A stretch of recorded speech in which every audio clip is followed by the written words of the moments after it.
Hi friends, in this video we'll discuss law of theft. So let us see what is the law of theft as stated by Yajnavalkya Smriti. Theft was an offence which was sometimes punishable by fine and in some cases punishable by death sentence.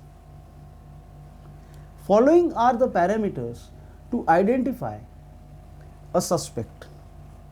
One who tries to hide his name and caste, a gambler, person who visits prostitutes, person who consumes alcohol, a person when asked a question starts fumbling in answer and at the same time his entire mouth becomes dry.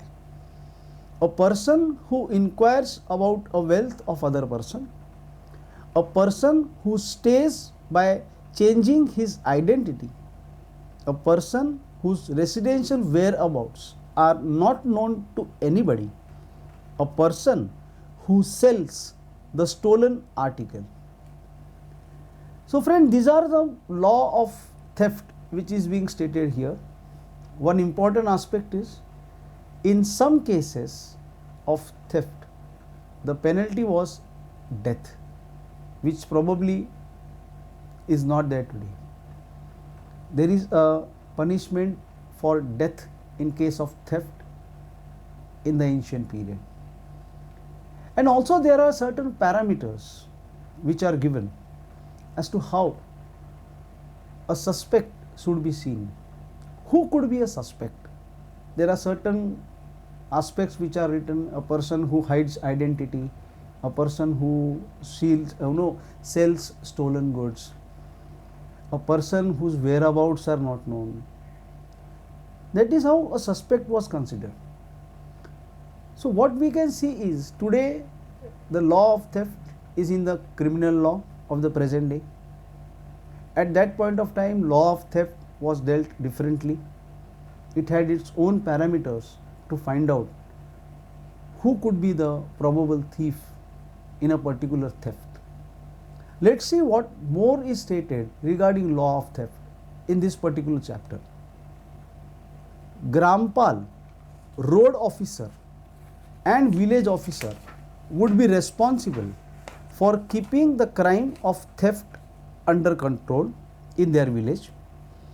Quantum of fine would be decided as per the value of stolen articles. Harboring of criminal was an offence punishable with fine. When a person has stolen horse or elephant, in such case there can be a death penalty imposed. So friends, if you see, certain officers were given the authority and power to keep the theft under their control. Maybe the Grampal, road officer or village officers. Now here also they have stated the quantum of fine, that how the fine will be levied. The fine would be levied as per the value of the stolen article. Now one more important is harboring of criminal, which is again an offence in the present day criminal law. Identically, for stealing a horse or elephant, there was death penalty. So friends, from this we can cause that in those days how much importance was for horse and elephants. And I think that is very, we can easily ascertain that horse and elephants both were considered in war, both were the assets in war. A person was known his wealth by the amount of horse or the amount of elephants he would have. And hence these two animals acquired enormous importance. And probably because of this concept, their use in war, their possession being a prestige, the theft of these animals attracted death penalty. So friend, this was the particular law which we discussed here, law of theft. In our next video, we will discuss the general concepts regarding law and various other activities related to law mentioned in the Yajnavalkya Smriti. Thank you.